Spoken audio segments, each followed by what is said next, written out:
To me, family is everything. Growing up, my mother and father were my mentors.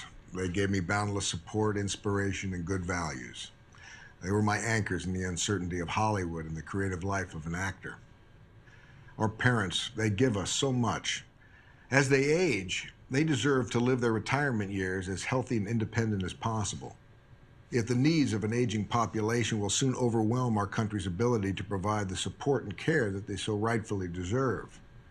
We have an obligation to our parents and to the next generation of elderly to ensure that they get the best possible health care. Fortunately, exciting new technologies coming in the next 5 to 10 years offer the potential to dramatically improve the quality of care we can provide. The video that you're about to watch will give you a glimpse into what those technologies will mean for your family and mine. What you'll see is all possible, and we can and must make it happen through vision and leadership.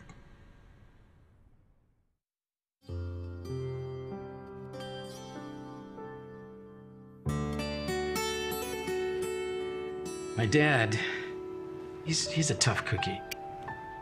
He's somebody we're very proud of. He went to the war, came back, got into the wine industry. Here's a guy who worked all his life to build a wonderful home for 4 of us. Now my sisters live out in Arizona. My daughter's off into college. I like to call him Abuelito. Abuelito means little grandfather. I've been calling him that, gosh, since before I can remember. I mean, he was the guy that was always there. He was the one that was always trying to help people. And now he's the one that needs help. We asked him to move in with us. No. I mean, why? This is my home. I don't want to leave this place. I don't want to bother them. They have their own life to live. They are very busy. The kids in school, they have their own business. We have the two nurseries that we're dealing with. And we barely have time during the weekday to see Ernesto because we're so busy. So we find ourselves now an hour away from Dad, which creates a problem. And at the same time, we find that he needs our support, needs our help. Well, I'm 87 years old, so I'm no spring chicken. For a man of 87, Ernesto's not in bad shape. He's got typical problems we'd associate with a man in his 80s, which would be congestive heart failure, arthritis, some cognitive impairment. Oh, gosh, it's so much to think about. I mean, we have to know if he's, eating, drinking, moving around, can't pay his bills on time, make sure he's taking all of his medicine. He takes medicines in the morning, in the afternoon, in the evening. Sometimes he has to take 2 pills. That's pretty typical for a man of his age, almost 90. It's confusing for me, and I know overwhelming for him.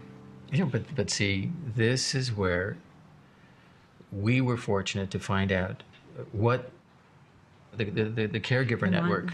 Well, the Caregiver Network, it's my mom, my dad, and I, and the doctors and his staff. My part in that team is to be there to answer any questions I can, to give any kind of patient teaching I can, and to train the family in caregiving. We rely on these people because they're there with the patient a lot more than we are. They see things we don't. So it's important for us all to work together. The Caregiver Network is 2 things. It's people supported by technology. Because now he has a monitor that tells him when to take his medicines. He's got a special watch. The watch monitors his vital signs, and it also acts as an alert.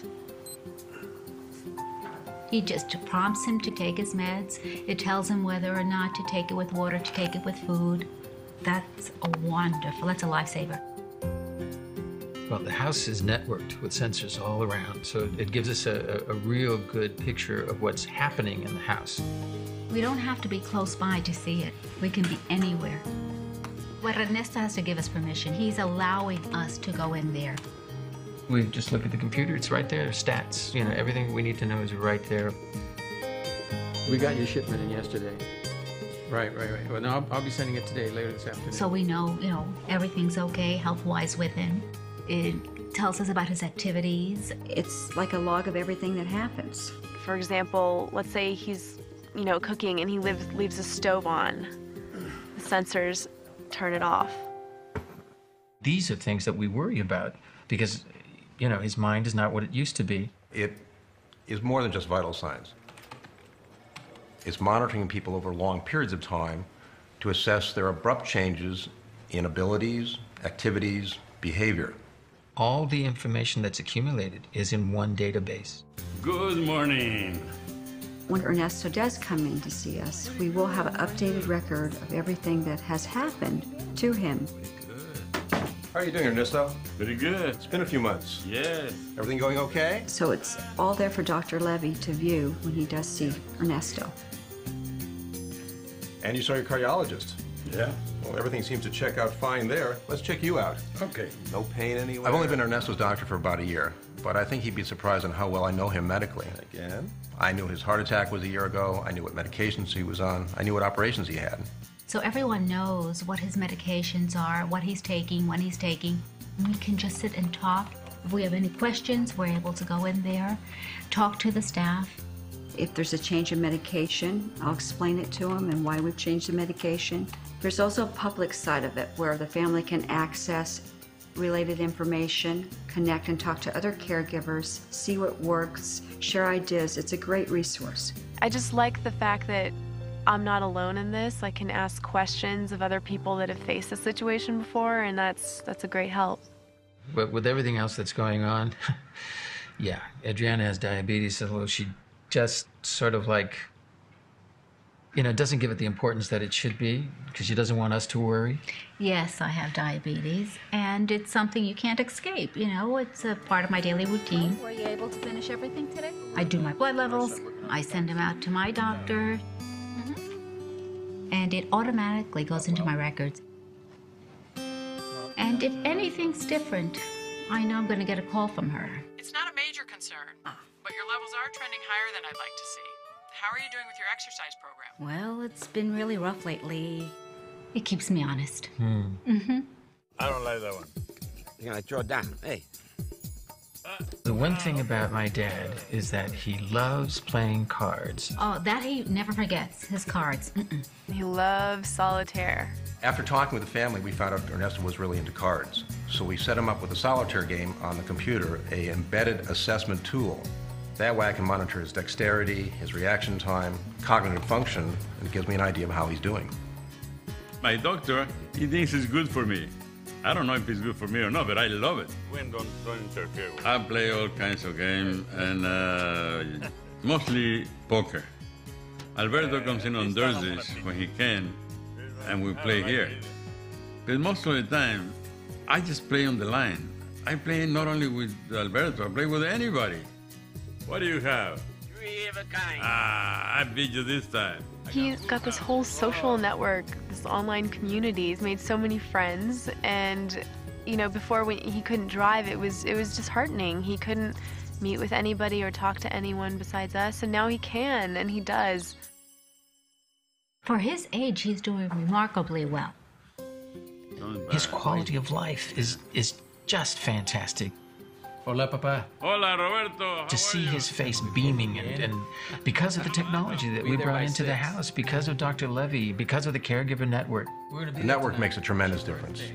Ernesto's happier, he's healthier, he's more engaged, he's getting better medical care. We're catching things before they become a problem. We're gearing up for his birthday. Big party. Oh, yeah. In fact, Tina's coming over.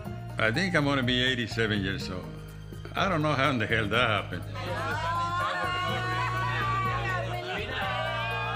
We all feel the same way. I mean, we're just so pleased with how this whole situation has worked out. I mean, we never thought it would turn out this way. Even if my family lives far, far away, it doesn't matter because I feel connected with them, you know? We want to give him what he gave to us. And that quality of life that he gave us, we're giving back to him.